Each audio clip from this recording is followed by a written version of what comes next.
O que a gente aprende com a idade? A ser mais forte. Estudar faz de você uma pessoa melhor? Não necessariamente. Mudar de vida aos 50 anos é arriscado? Muito.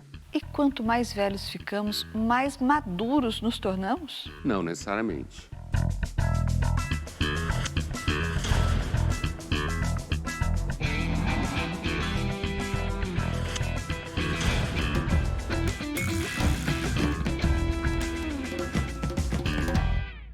Estamos iniciando mais uma edição do Linhas Cruzadas, hoje para dizer, será que as pessoas são capazes de melhorar com o tempo? Oi, Pondé. Oi, Thaís. Pondé, diz o senso comum que quanto mais a gente envelhece, mais maduro a gente fica. E quanto mais maduro a gente fica, mais a gente teria a compreensão de nós mesmos, maior compreensão sobre o mundo. E tudo isso faria então com que nós nos tornássemos pessoas melhores. Em que medida que essas premissas todas estão corretas ou incorretas? Olha, Thaís, acho que... É claro que esse tema tem toda uma névoa em cima, né? Porque, evidentemente, não dá para garantir que ninguém que, com o envelhecimento, você se torne a pessoa mais sábia. Não dá para garantir. Não tem experimentação. Não, mas maduro, pelo menos. Então, espera-se que, à medida que você vai vivendo e você vai sofrendo perdas e você vai percebendo que você não é tão poderoso quanto era, inclusive os limites físicos, que isso torne você uma pessoa mais madura no sentido de entender a dinâmica da vida. Mas, ao mesmo tempo, se eu entender maturidade como uma certa capacidade, um certo molejo em relação às coisas, uma certa percepção de que a vida jamais é perfeita, tem muita gente por aí que acha que entender isso, na realidade, é você virar um reacionário, certo? Que o ideal é que você chegue aos 60 anos com uma fúria de Woodstock em relação a tudo. E que isso diz que você permanece jovem. Sabe o besterol do rebelde constante? Eu prefiro pensar nessa questão como essa imagem que a gente tem é muito fruto do fato que durante milênios e milênios a humanidade vivia pouco e as pessoas que viviam mais, que era o menor número do que é hoje, elas tinham uma experiência de vida estabilizada porque o mundo mudava pouco, a vida mudava pouco. Então ela conseguia falar para as pessoas mais jovens coisas que muito provavelmente era o que eles iam viver, porque a sociedade, o mundo e a história tinham mudado pouco. No momento em que você começa a ter uma aceleração das transformações com a modernização, você pode ter, como hoje acontece, a ideia de que você é uma pessoa de 70 anos e por isso mesmo é uma idiota, certo? Porque não domina aplicativos de banco, porque não domina linguagem digital, certo? Porque não é uma pessoa que consegue se reinventar a cada 5 minutos. Eu acho que, na realidade, essa discussão, ela pode ser vista no eixo psicológico, é claro, mas eu acho que é muito difícil separá-la do processo histórico da humanidade, da relação com as idades e o modo como as sociedades se organizam. Quanto mais se repete o modo de vida, maior a chance de se olhar para as pessoas mais velhas como alguém que são mais sábias, portanto mais maduras. Pondé, então o que você está dizendo é que a percepção hoje e a percepção correta é de que as pessoas se tornam mais sábias porque elas estão mais preparadas para aconselhar, porque elas já viveram situações e como o mundo não muda grande coisa, elas já podem opinar sobre essas situações que elas já viveram. É disso que a gente está falando. Essa é a ideia de uma certa maturidade sábia das pessoas que viveram mais e que, com a modernização, entra um pouco em crise. Porque como o mundo se mexe, então uma menina de 15 anos hoje provavelmente acha a avó dela uma idiota. Como o mundo se mexe mais do que se mexia no passado. O mundo se mexe muito mais. Imagina, a humanidade viveu 150 mil anos sem nada mudar. Você já pensou que entre Roma e os últimos 300 anos quase nada mudou? E de repente começou a mudar? E quando muda, você tem a impressão que a pessoa, na realidade, a idade não faz dela uma sábia. a vida dela experimentada faz dela perder a data de validade. É outra Ou coisa. seja, em vez de se tornar mais sábia, ela pode ficar mais anacrônica. Exatamente isso. Fora do prazo de validade. A gente está falando sobre melhorar para o mundo, então, porque existe também o melhorar para si próprio, não é? Por exemplo, Sim. você pode não ter qualquer destreza para lidar com redes sociais e tecnologia, isso te faz uma pessoa que dá mais trabalho para o mundo, por exemplo, mas isso pode te dar uma satisfação, ou pode não ser um problema para você, não é? Ou então a tolerância, o contrário, você pode ficar uma pessoa mais tolerante, isso ser bom para o mundo. No entanto, ficar mais tolerante também significa suportar mais os erros dos outros, isso pode ser ruim para você.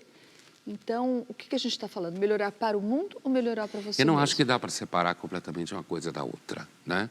Porque a gente está falando de coisas que têm a ver com humanidades. E as coisas que têm a ver com humanidades nunca é possível de uma análise geométrica, como se fala em filosofia. Eu entendo que essa ideia de melhorar com a idade para si mesmo é a grande possibilidade das pessoas hoje em dia. É o universo possível, né? Como você mesma falou, quer dizer, eu dei o exemplo dos aplicativos, porque isso é um exemplo muito claro.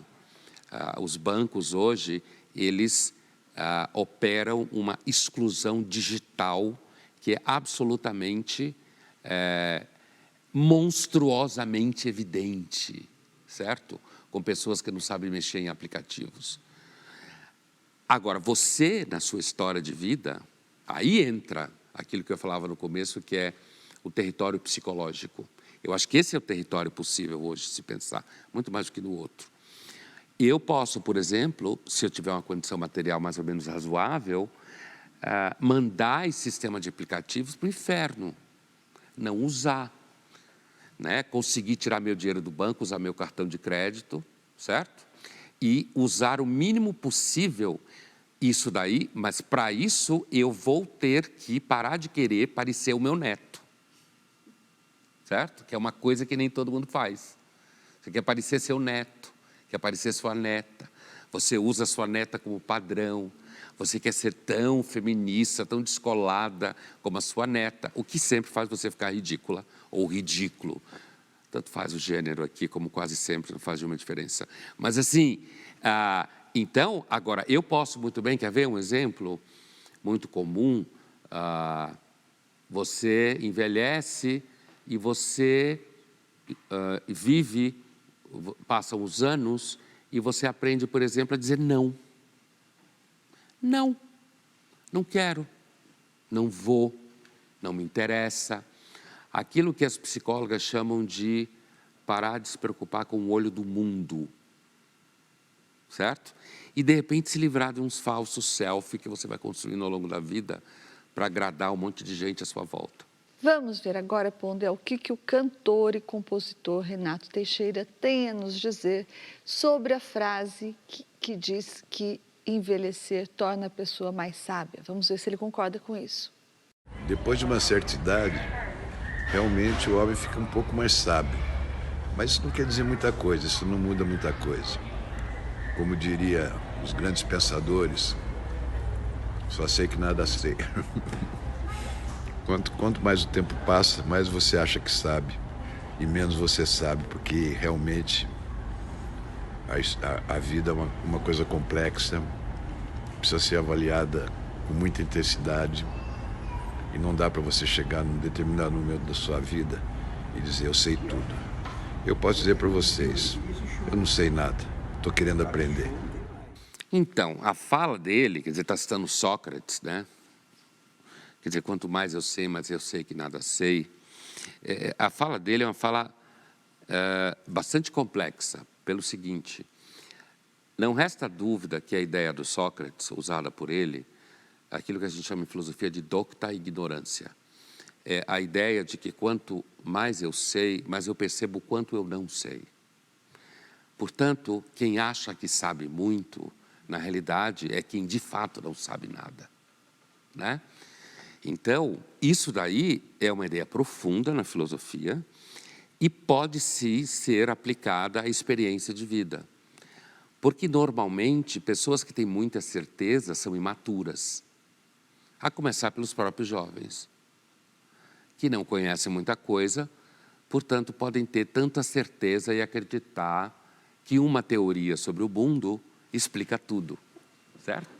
Então há sim na experiência de vida uma característica que pode se aproximar da ideia que o Sócrates desenvolve, de que, olha, eu tenho procurado muito conhecimento, mas o que eu tenho descoberto é que quanto mais eu procuro, mais eu descubro que eu não sei. Isso pressupõe que eu percebi que eu errei, que está em jogo na ideia do Sócrates. Agora, no final, quando ele fala que a gente envelhece, vive e não pode dizer que sabe tudo, na verdade a gente não sabe nada, estou sempre aprendendo, essa frase, no contexto que ele falou, é muito claro. Mas essa frase, ela pode ser rapidamente estragada pelo marketing. Rapidamente. Eu não sei nada, eu estou aprendendo. Estou evoluindo. Eu estou evoluindo. Você tira a frase do contexto, eu estou aprendendo, eu sou um cara super descolado, eu estou aprendendo com todo mundo o tempo inteiro, eu quero aprender com gente de 15 anos, eu quero ver qual é o ponto de vista deles e não sei o quê. E é evidente que isso é balela. E se você tiver 15 anos e depender dessa pessoa, você está ferrado. Linhas Cruzadas volta já já e no próximo bloco nós vamos discutir, será que todo mundo pode mudar de vida? E o que é preciso para isso?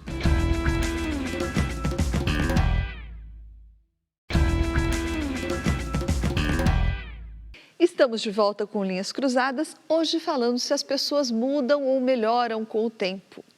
E, segundo o Atlas da Violência de 2019, um dos fatores que ajudaram a diminuir os homicídios no Brasil ao longo dos anos 2000 foi o envelhecimento da população, principalmente na faixa dos 15 aos 29 anos de idade. Pondé, você acha que isso quer dizer que as pessoas mais velhas são mais virtuosas ou mais propensas a cumprir a lei? Ou isso simplesmente quer dizer que as pessoas mais velhas, elas são menos ágeis ou estão muito cansadas para cometer crimes? Quando você é mais jovem, você é mais impetuoso normalmente. Não é à toa que a infantaria é feita de meninos de 18 e 19 anos. Né? Você mandar um cara de 39 anos para ser bucha de canhão, ele vai pensar milhares de formas de por que eu vou fazer isso, né? Então, me parece bastante natural que com o envelhecimento da população você passe a ter menos crime violento, porque você quer ter problema, tenha homem de 18, 19 anos desocupado. Todo mundo sabe, quando tem muito homem de 18, 19 anos desocupado, isso dá guerra. Inclusive, por isso que em países em que o sistema capitalista de organização econômica não conseguiu se desenvolver, você tende a ter muito mais esse tipo de violência tribal ainda. Você tem esses moleques jovens, inclusive até um pouco mais velhos, que continuam fazendo violência. Agora, se isso é fruto de que a pessoa amadureceu, ficou mais sábia, de uma certa forma, sim. Inclusive de perceber, de repente, o quão é ridículo, às vezes, você correr risco de vida por nada.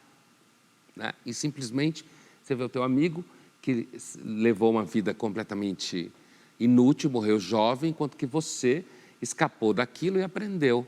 Mas, ao mesmo tempo, também é porque você está mais cansado. Né? Você não tem mais essa energia, não tem a pontaria tão boa, não consegue correr tanto. Então, acho que é uma coisa misturada. E, hoje em dia, às vezes é difícil entender que a vida é confusa mesmo.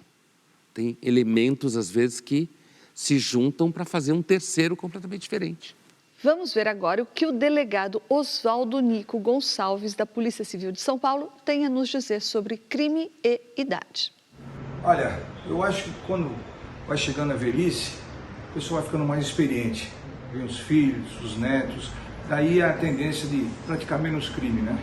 Tem menos expectativa de vida pela frente, então é a minha opinião, né? O amadurecimento da pessoa.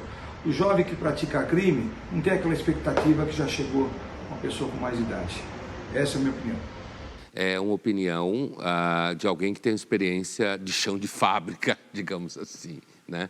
E ele reforça o que a gente estava discutindo aqui. Mas ele acrescentou um dado interessante também, a expectativa de vida, que é menor para a gente que já viveu muito e, portanto, existe um cálculo, segundo eu entendi, né? Ele quis dizer que a pessoa calcula o risco e o benefício. Porque quando você é mais jovem, você é gastador da vida, inclusive. Porque você olha para frente, você tem todo um espaço de tempo para cometer erros. Provavelmente a ser vivido, a não ser que aconteça alguma coisa, e que quando você é mais velho, você percebe que você tem menos tempo. Aliás, esse fator que você pontuou na fala dele, esse fator, me parece que ele impacta não só o mundo criminoso. É um dos fatores que pode fazer a diferença entre você envelhecer com algum tipo de experiência e sabedoria ou não. Justamente você perceber que o tempo que você tem pela frente não é mais o mesmo de quando você tinha 20 anos. Muitas das bobagens que se faz aos 20 anos é porque você tem tempo para gastar. Tempo para errar. Tempo para errar e refazer, como ele falou em relação aos criminosos. Então, Pondé, reinventar-se virou um verbo muito comum no marketing, nos consultórios de terapia, na propaganda e tudo. Eu queria saber se todo mundo pode se reinventar e por que é ter essa obsessão agora por se reinventar? Todo mundo precisa se reinventar, quer se reinventar. E se é possível para todo mundo se reinventar? A ideia de que as pessoas têm que se reinventar é mais ou menos como a ideia de que as empresas têm que inovar. E aí você descobre uma matriz claramente vinculada à sociedade de mercado, ao capitalismo, né? A ideia de que tudo tem que se reinventar para conseguir estar o tempo inteiro entregando, como se fala no mundo corporativo, né? E tudo tem que ser novo? Tudo que é novo, renovado, tem mais valor, é isso? Tem mais valor, porque se é novo, é uma nova invenção, já foi produzido para demandas que são novas, né? Então você tem esse caso da reinvenção. Se qualquer autor, tipo Adorno, olhasse para isso, ele ia identificar claramente a mercantilização, como se fala. Quer dizer, o ser humano é uma mercadoria, e assim como qualquer mercadoria ou qualquer empresa, ele tem que se reinventar para enfrentar as novas demandas de mercado. E aí, eu acho que tem esse fator, que é, na realidade, o fator preponderante dos discursos de coaching, nos programas de televisão, o mesmo nas redes sociais, em que pessoas, por exemplo, aparecem fazendo exercícios físicos, esportes radicais ou qualquer coisa que o valha, para passar a ideia de que você aos 50 ou 60, você consegue se reinventar assim como uma pessoa jovem, que teria a mesma energia. Porque uma das características com o passar do tempo na vida é justamente que a maior parte das pessoas tem menos energia. Então, você precisa fazer uma análise de onde você vai gastar essa energia, né? Agora, independente dessa dimensão, que é uma dimensão marqueteira, que tem a ver com a estrutura capitalista, que dá no discurso fajuto do coaching e nos exercícios físicos radicais para provar que você está se reinventando, acho que existe uma questão pessoal, de fato, na vida. Hoje se vive mais, né? Hoje você consegue ter saúde mais tempo, então você pode, por exemplo, em algumas situações, repensar o casamento que você tem. Depende das condições materiais, às vezes. Depende, claro, da situação que você está vivendo, do casal, tem filho ou não tem filho. Você pode, em alguns casos mais radicais, repensar o estilo de vida que você quer ter, vinculado à profissão que você exerce. É porque na prática é isso mesmo, reinventar-se hoje em dia é só isso, ou mudar de marido ou de mulher ou de emprego, não é isso? Então, é isso aí. Quando se fala em reinventar, apesar de que o que eu estou dizendo é que, independente da propaganda fajuta, é possível se pensar numa tal da reinvenção, apesar que eu acho que é muito mais difícil do que vendem por aí. E os dois territórios onde ela é possível ser pensada é principalmente no âmbito da relação afetiva, do casamento ou não casamento, né? ou no território profissional. Então, o que você está dizendo de alguma forma é que as pessoas vivem dizendo ou tentando fazer crer que quanto mais as pessoas envelhecem, mais, ou seja, melhores elas podem vir a ser. Por exemplo, reinventando-se. Mas a ideia básica, a invenção da reinvenção, é normalmente para pessoas já de uma certa maturidade etária, eu quero dizer, maturidade etária, né? Sei lá, passou dos 45, certo? Aquele momento que a vida começa a apertar, porque se não deu certo, talvez não dê mais. Antes você estava sozinho, estava feliz, agora você se sente solitário, né? Ou os filhos não são o que você pensava que eles seriam. O casamento já fez água. Você já percebeu que a felicidade normalmente é uma propaganda enganosa, né? E aí você entra nessa de se reinventar, e aí normalmente vai para espiritualidade, às vezes, né? Novas amizades. E as redes sociais, de repente, ajudam a você encontrar pessoas que você começa a achar que é sua alma gêmea. Vamos agora à nossa caixa de perguntas, Pondé. E a Ângela Vaiciunas, ela pergunta alguma coisa que vai justamente na contramão do que você acabou de falar. Ela disse assim: por que parece que com o passar do tempo as pessoas ficam mais amargas, desesperançosas e frias?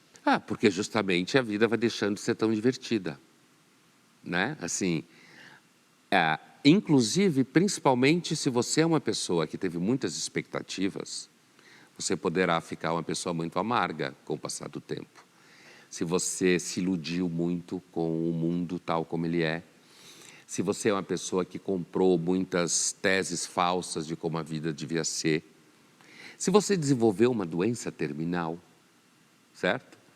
Se você, quando ela fala de fria, se você, na realidade, não é uma pessoa mais que sente nenhum tesão por coisa nenhuma, existe o risco contínuo de um certo quadro depressivo do envelhecimento.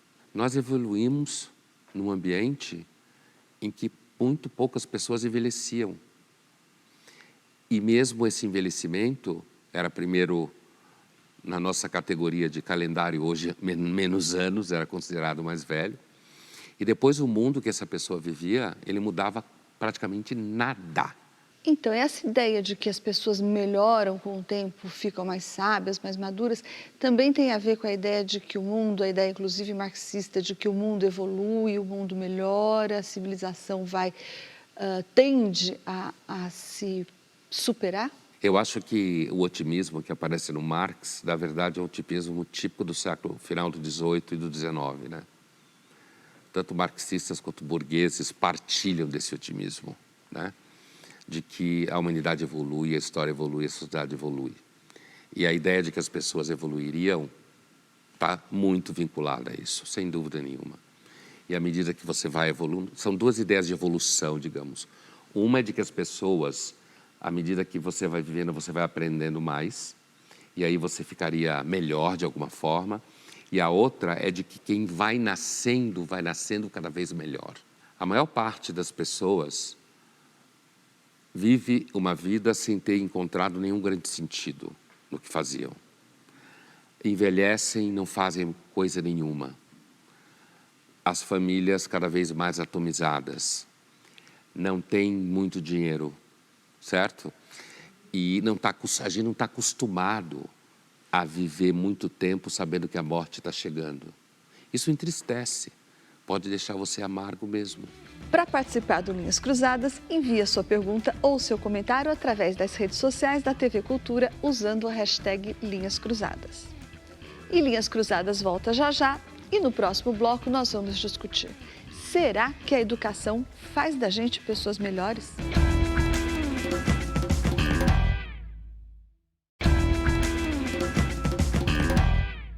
Estamos de volta com Linhas Cruzadas, hoje discutindo se a idade torna as pessoas melhores. Pondé, a educação, muito frequentemente justa ou injustamente, é apontada como solução para grandes problemas, inclusive, né? Problemas como o de viabilizar um país. Será que a educação também é capaz de transformar as pessoas em pessoas melhores, daí eu não estou falando de velhos, de idosos, estou falando de pessoas, por exemplo, que estão numa idade adulta e que não se educaram. Se elas forem à faculdade, por exemplo, elas vão se tornar pessoas melhores? É claro que a educação pode abrir portas na vida. Pode abrir portas que sejam portas profissionais. A gente sabe que pessoas que fazem educação formal mais tempo podem ter mais chance no mercado de trabalho, mais opções, pode ganhar mais. Se isso torna uma pessoa melhor, não dá para dizer, né?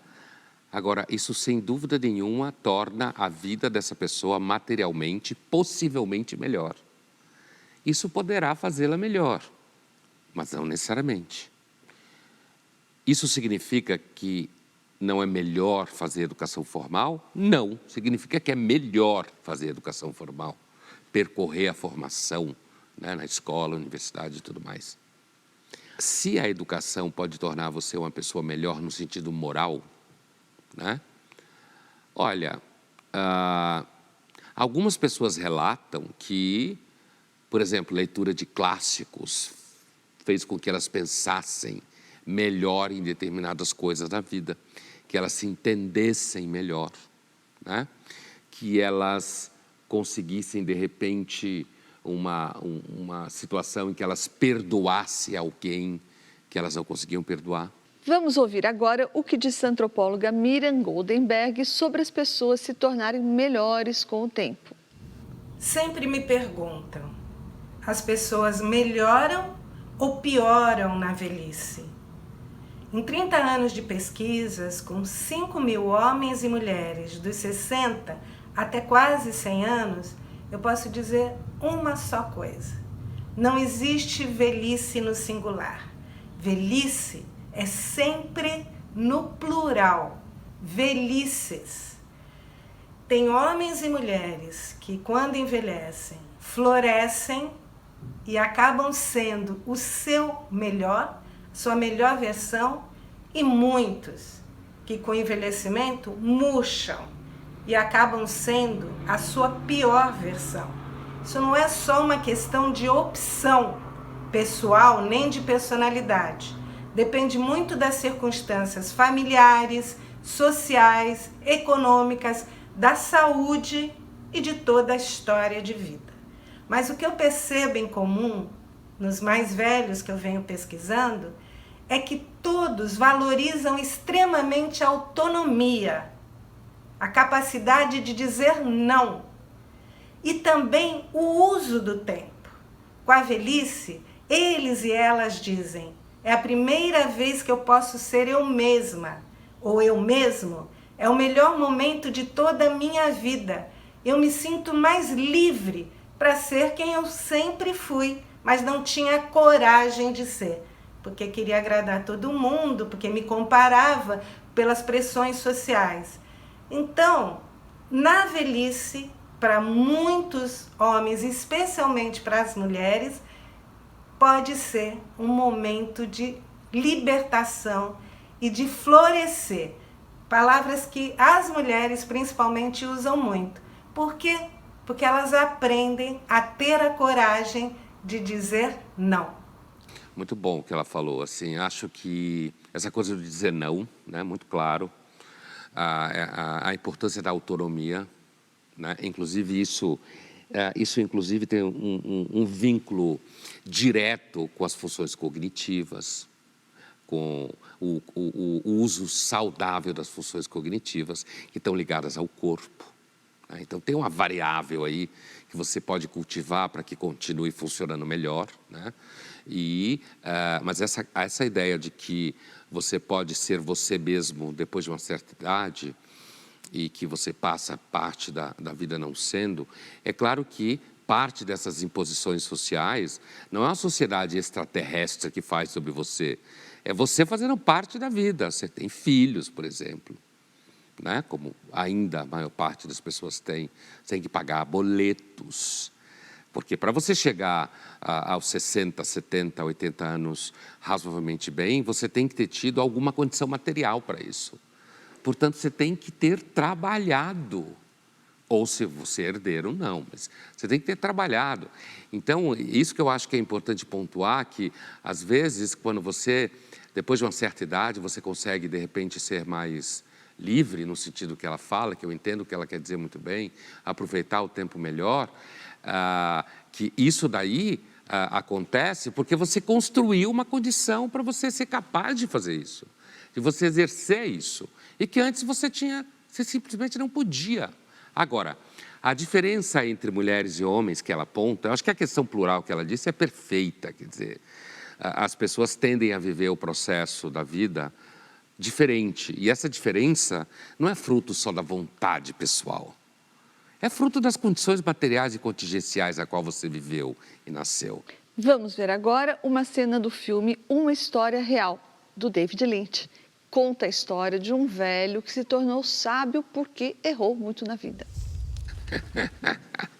Então, ele fala aí uma coisa que é típica, né? Da ideia de alguém que envelhece e amadurece de alguma forma e aprende, fica melhor. Ou seja, não dá importância para coisas pequenas que pessoas mais jovens normalmente dão, que ficam dando volta ao redor do parafuso, assim, achando que aquilo é o pior problema do mundo.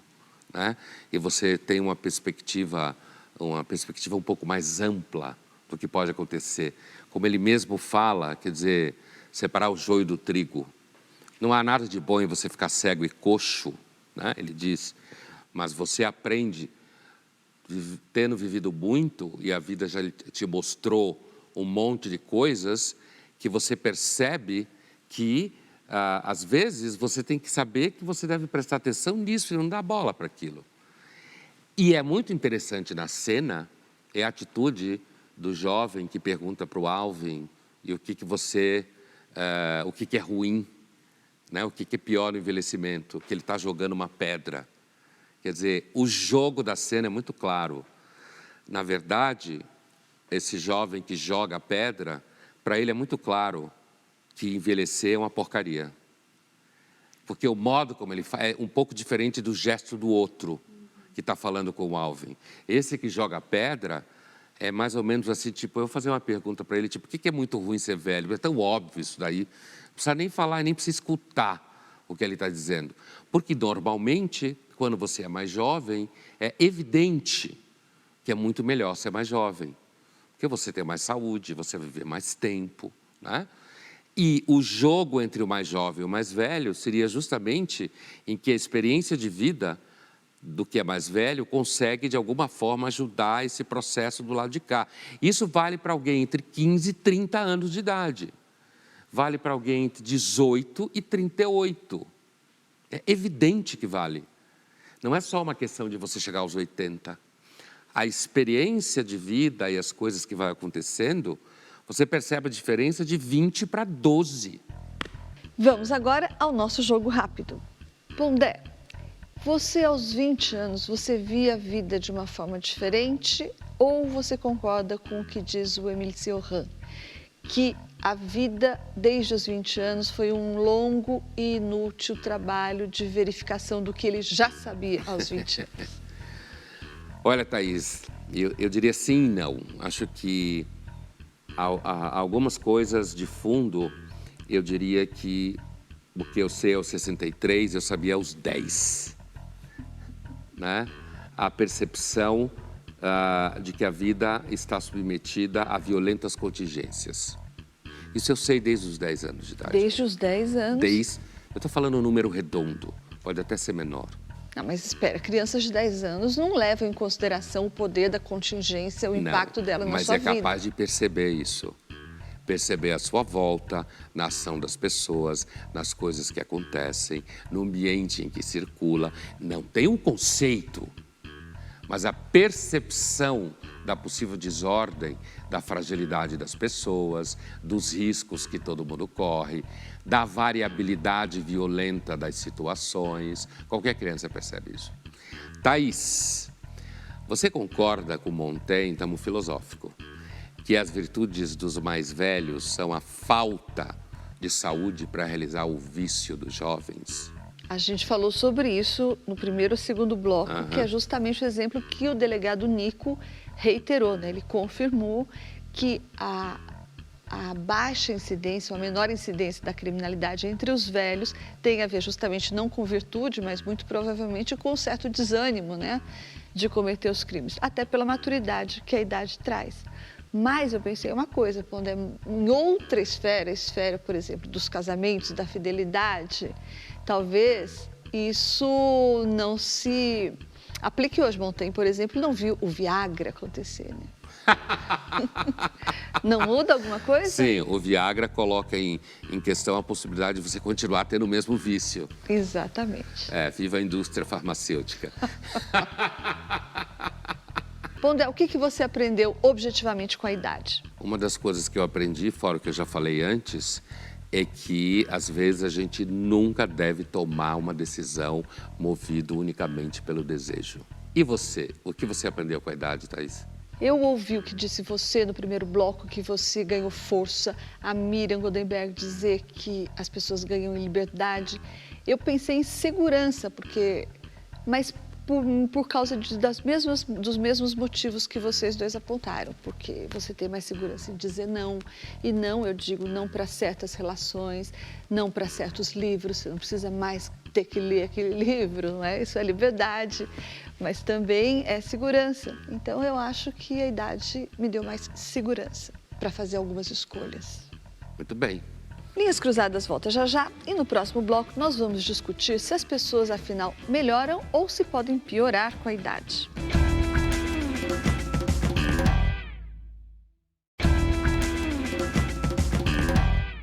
Estamos de volta com Linhas Cruzadas, hoje discutindo se as pessoas melhoram ou pioram com a idade.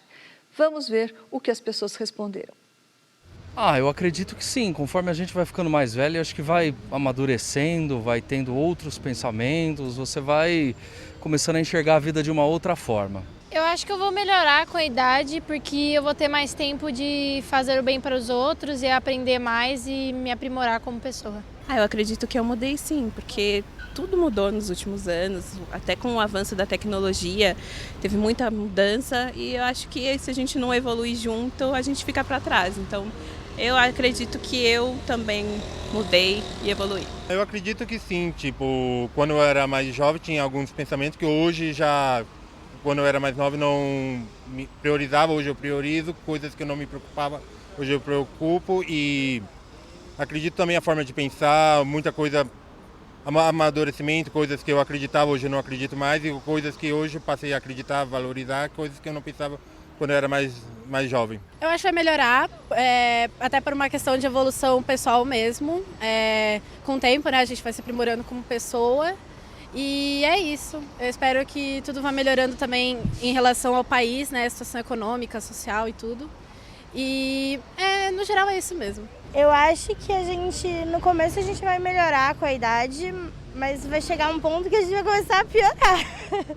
Porque é assim que a vida funciona, a gente atinge o nosso melhor ponto e aí a gente começa a decair. Olha aí, a última quebrou a série de comentários sobre uma espécie de evolução contínua e crescente, né? É claro que quando ela diz isso, ela está reproduzindo aquela teoria que a gente falava no começo do envelhecimento como vencimento de prazo de validade.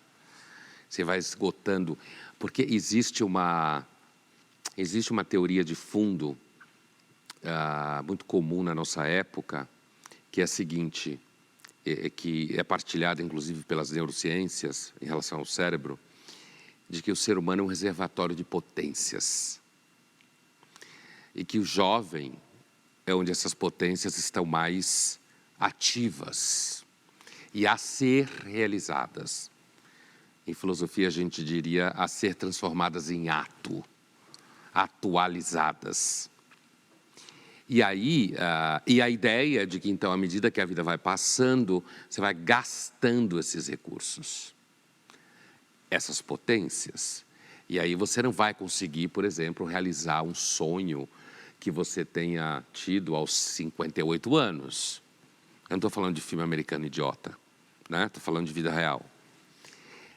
Só que o problema a fala dessa última menina me lembrou isso, assim como a fala de todos de alguma forma, que é o seguinte: eu acho que uma das falácias da época que a gente vive, com relação à idade dos jovens especificamente, é de que os jovens sejam um reservatório infinito de potências.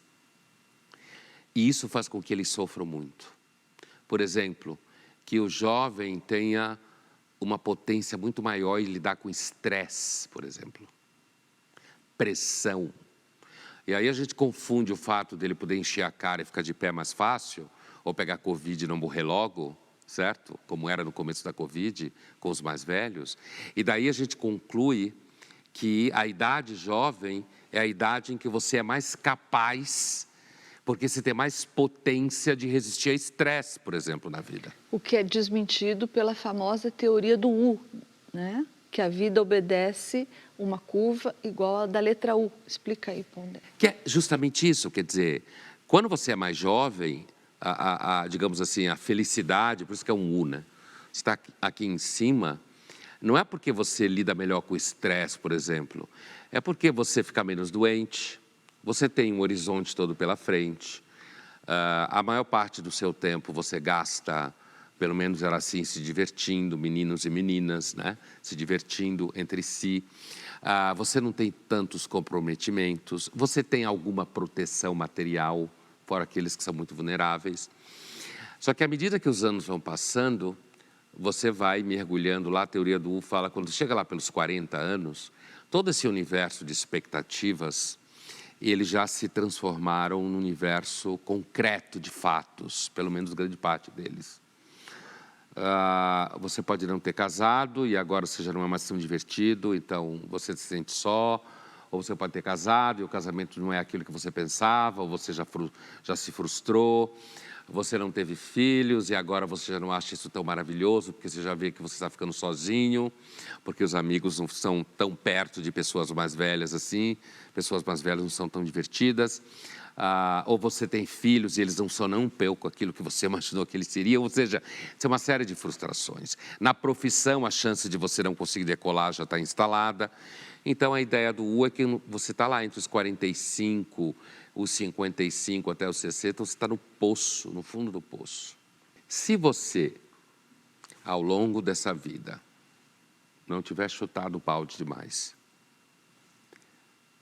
não tiver gastado todo o dinheiro, tiver se preocupado um pouco com a futura idade, né, materialmente falando, você pode, de repente, começar a dizer não para as coisas.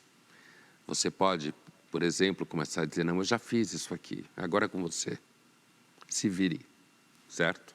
E nesse movimento, começa a subir a tal da perna do U. Por isso que se fala que você pode estar com 60 anos e estar se sentindo tão feliz como quando você tinha 18. Mas são felicidades diferentes. A felicidade dos 18 é uma felicidade muito espontânea, né? Uma felicidade vinculada, na realidade, ao fato de que a vida é pequena até então. Quando você está subindo o U, chega lá pelos 60, 60 e poucos, a felicidade é justamente o que a Miriam falava, é a liberdade de você poder abandonar certas coisas. A meninada que estava falando aqui, aparece muita ilusão, né? Ajudar mais as pessoas, isso é típico ingenuidade, né? Eu teria ajudado mais as pessoas. É mais ou menos como se todo mundo fosse formado para ser Madre Teresa de Calcutá. Vamos ver agora uma cena do filme A Última Gargalhada, protagonizada. Na verdade, essa cena, esse filme está falando de uma coisa que acontece com quase todo mundo na vida. Vamos esquecer que o personagem tem 80 anos e vamos esquecer que o personagem aparentemente tem uma doença grave, né? E vamos esquecer, não, isso não, que ele fugiu da casa de repouso, que é um ato brilhante, né? Isso a gente não vai esquecer.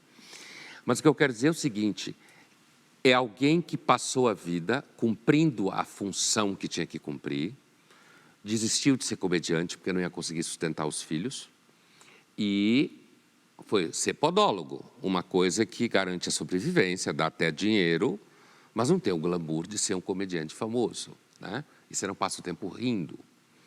Apesar que talvez você faça seus clientes rirem.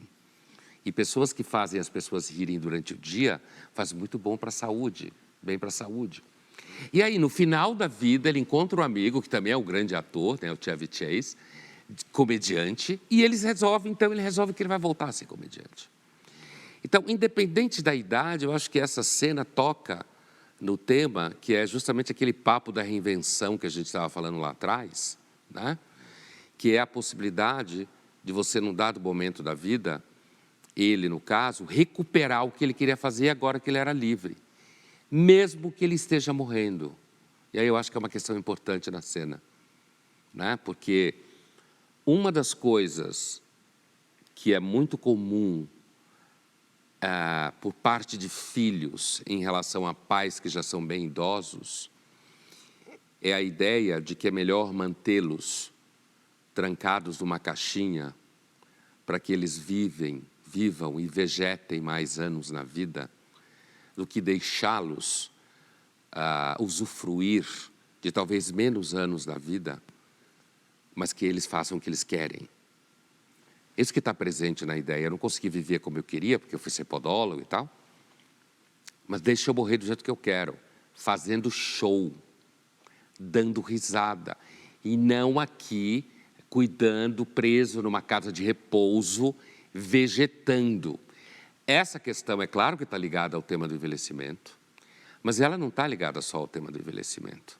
Ela está ligada justamente à possibilidade de algumas pessoas ao longo da vida tomarem a vida delas para si mesmas. E essa é a aposta, me parece, do amadurecimento ao longo da vida inteira.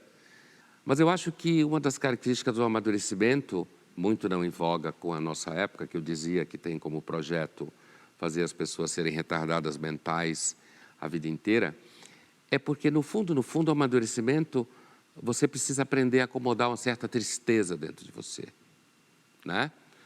Uma certa tristeza, uma série de perdas, uma série de frustrações, e tudo isso hoje é visto como se você estivesse fazendo um discurso contra a felicidade. Então, me parece que uma felicidade possível no amadurecimento é justamente você perceber que não dá para ser feliz como hoje se fala no mundo. Não dá, porque se você fizer isso, o que vai acontecer é que você vai chegar aos 80 anos, aos 60 anos, querendo ter 20 anos, e você vai ser, na realidade, um idiota da idade, e não alguém que viveu como devia. Linhas Cruzadas fica por aqui, mas na semana que vem a gente está de volta.